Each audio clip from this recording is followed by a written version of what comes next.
Ngunit kamakailan lumitaw ang isa sa pinakamalaking palatandaan tungkol sa hinaharap ng United States dollar. At gaya ng dati, halos walang nababanggit dito sa kanluraning media. Dahil habang patuloy na iginigiit ng mga politiko sa Washington na mananatiling dominante ang dolyar magpakailanman, tahimik namang inihahanda ng China at ng Brazil, Russia, India, China, South Africa Alliance ang pundasyon para sa isang napakalaking mangyayari sa 2026.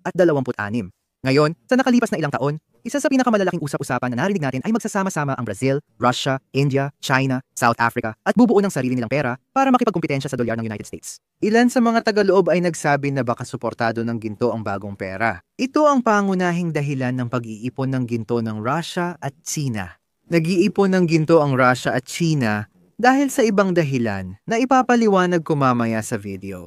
Pero ang totoo, opisyal ng patay ang Brazil, Russia, India, China, South Africa na pera. Sa halip, ang nangyayari ay mas praktikal, mas estratehiko, at mas delikado para sa pinansyal na dominasyon ng United States. Tahimik na iniiwasan ng Brazil, Russia, India, China, South Africa ang United States dollar sa pamamagitan ng aktual na kalakalan, infrastruktura, at pera na suportado ng produktibidad, hindi spekulasyon.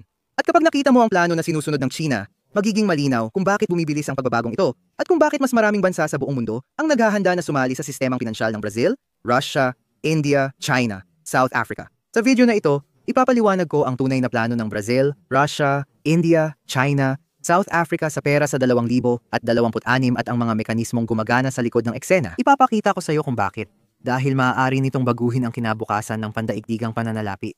Noong isang linggo, tinalakay ko ang balitang di pinansin ng Western media. At ito ay ang paglulunsad ng bagong Brazil, Russia, India, China, South Africa payment system sa 185 na mga bansa gamit ang pera ng China bilang pundasyon ng bagong sistemang ito. Sabi ng Western media, hindi ganap na convertible ang Chinese renminbi, kaya hindi nito mahahamon ang United States dollar bilang reserve currency. Buong kumpiyansa ang China sa kanilang pera dahil sinusuportahan ito ng produktibidad, di tulad ng United States dollar. Mas maaga ngayong taon, sinabi ni Pangulong Xi Jinping na ang Chinese yuan ang pinakamatibay na currency na suportado ng produktibidad sa mundo ngayon. Kung titingnan ng mga simpleng katotohanan, mahirap pabulaanan ang punto ng Pangulo ng China. Sa nakalipas na 50 taon, nakita natin ang malaking pagbagsak ng halaga ng pagbili ng United States dollar. Huwag ring kalimutan ang hilig ng gobyerno ng United States sa pag-imprenta ng dolyar kahit kailan nila gusto. Lumabas ang artikulong ito noong COVID at hanggang ngayon ay di pa rin ako tinatantanan. 80% ng United States dollars ay naimprenta sa loob ng 22 buwan mula 4 na trilyon noong Enero. 2,020 hanggang 20 trilyon noong Oktubre. 2021, kung hindi pa ito naging babala noon, siguradong babala na ito ngayong 2026. Habang lumulobo ang utang ng United States na lampas dolyar.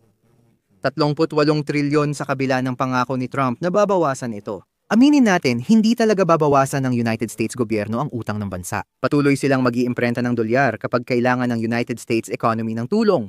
At ito ang pangunahing pagkakaiba ng pananaw ng Washington at Beijing tungkol sa pera sa Estados Unidos. Ang lakas ng dolyar ay galing sa papel nito, sa pandaigdigang pananalapi, Wall Street, Treasury Market, at spekulasyon sa stocks at crypto.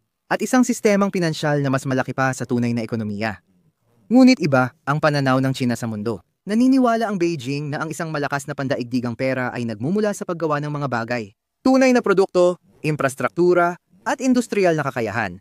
Mula sa pananaw ng China, ang nagbibigay ng pangmatagalang halaga sa isang pera ay hindi kung gaano kadali para sa mga hedge fund na pumasok at lumabas, kundi kung ang pera na iyon ay konektado sa tunay na aktibidad ng ekonomiya. Pakisuri ang chart ng pandaigdigang pagmamanupaktura sa nakaraang 30 taon. Pansinin na noong 1975 United States at Hapon ang pinakamalalaking tagagawa sa mundo. Ngayon nangingibabaw ang China sa pandaigdigang pagmamanupaktura na may halos 30% ng kabuang produksyon. Ngayon, mas marami nang napoproduce na produktong industrial ang China kaysa pinagsama-samang Estados Unidos, Europa, at Hapon. At nangingibabaw ito sa pandaigdigang supply chain ng mga electric vehicle baterya, solar panel, bakal, barko, daungan, at high-speed na tren.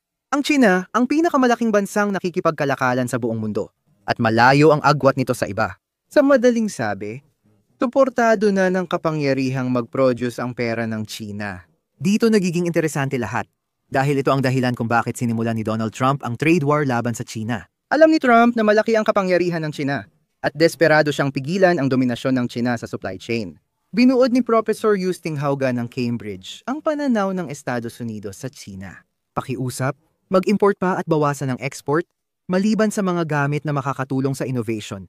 Huwag i-import yon at patuloy mag-export ng murang mga kailangan namin. Pwede bang makipagkalakalan kayo nang hindi naaapektuhan ng aming ego, industriya, at pagiging dominante? Tama ba ang tweet na ito at nagpapakita ng patuloy na malaking pagdepende ng ekonomiya ng United States sa China?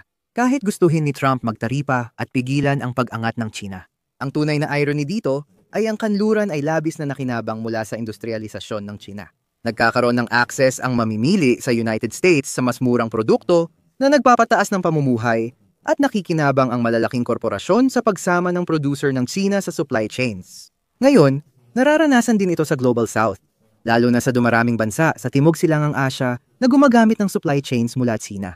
Mas malaki ang investment ng China sa mga pangunahing infrastruktura sa Africa kaysa sa mga kanluraning bansa. Dahil dito, sa Africa, mas malaki ang positibong pananaw sa China kaysa negatibo. Tarasyo na 3-1, sa marami sa Global South, mas tinitingala na ang China bilang mas maaasahan at ka-cooperate na partner kaysa Estados Unidos. Ito ang dahilan kung bakit hindi itinutulak ng China at Brazil, Russia, India, China, South Africa ang bagong currency at ayaw kopyahin ng China ang modelo ng pananalapi ng Estados Unidos. Ipinaliwanag din niya kung bakit dumarami ang sumusuporta sa RMNB sa mga umuunlad na bansa. Para mas malinaw kong maipaliwanag, bibigyan ko kayo ng totoong halimbawa kung paano na ipapatupad ang modelong Brazil, Russia, India, China, South Africa 2026. Noong isang taon, gumawa ang Kenya ng makasaysayang desisyon na halos hindi nabanggit ng Western media. Matagumpay na na-convert ng pamahalaan ng Kenya ang bilyon-bilyong dolyar na utang sa reles mula United States dollars patungong Chinese RMNB. Matagal nang nahihirapan ng Kenya dahil sa mabigat nitong dolyar na utang. Tuwing nagtataas ng interest rates ang Federal Reserve, lumalakas ang United States dollar at bigla na lang, maraming bansa sa Africa ang nabibigatan sa utang na hindi na nila kayang bayaran. Dahil sa United States dollar, tumaas ng 637% ang interes ng utang ng Kenya. Pero matapos i-convert sa Chinese yuan, binabayaran na ngayon ng Kenya ang utang na ito sa mas mababang fixed rate na 3% lang.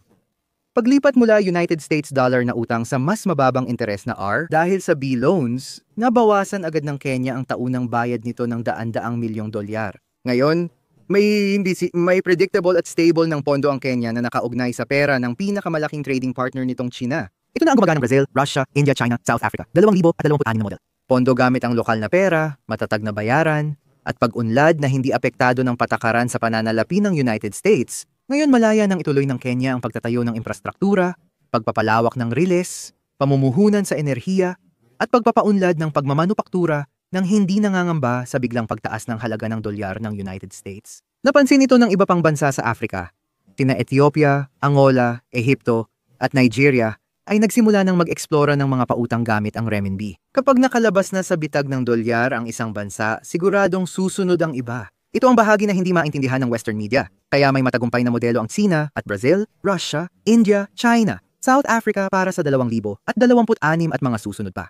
Pinalakas ng Estados Unidos ang kapangyarihang pinansyal sa Wall Street at Society for Worldwide Interbank Financial Telecommunication System na pumipilit sa mga bansa gumamit ng United States dollar sa international na transaksyon. Imbes na umasa sa Wall Street, nais ng China na gawing pandaigdigang pamantayan ang sarili at pera nito para sa mga umuunlad na bansa. Ganito ang proseso. Nagpapalabas ang China ng development loan gamit ang renminbi. Nag-uudyok na dumaloy ang lahat ng pera sa mga bangko ng China. Kasama sa loan ang kondisyon na kumpanyang Chino ang magtatayo ng riles, daungan, power grid, at highway. Bumibili ang mga kumpanyang iyon ng kagamitan, teknolohiya, makinarya at materyales mula sa mga supplier ng China. Bawat renminbi na pautang ay nagpapasigla sa industriya ng China at lumilikha ng matagalang ugnayang pang-ekonomiya sa bansang umutang. Kapag natapos ang proyekto, nagiging dependent ang bansa sa pamantayan, maintenance at rutang pangkalakalan ng China. At dahil ang utang ay nakasaad sa renminbi, lahat ng susunod na bayad ay kailangang gawin din sa renminbi. Ibig sabihin kailangan ng gumamit ng pera ng China ang bansa, mas makipagkalakalan dito, at makatulong sa pagpapalaganap ng pera ng China sa mundo. Sa isang hakbang, pinupunduhan ng China ang kaunlaran, pinalalakas ang ekonomiya, tinitiyak ang matagalang ugnayan, at pinalalawak ang paggamit ng kanilang pera. Ito ang Brazil, Russia, India, China, South Africa. 2026 na model. Tahimik na nililikha ng China ang isa sa pinakamalaking pandaigdigang pagbabago sa pananalapi ngayon. Malapit na itong maproseso na may halos 80,000 onsa ng pilak na nakaimbak. Kung bibilangin sa dolyar, 50 kada onsa aabot ito sa dolyar, 40 milyon na halaga ng pilak. Kahit matapos ang pagproseso, pwedeng umabot sa dolyar. 16 na milyon ang halaga nito, halos triple ng market cap ng kumpanya, base sa stockpile na iyon.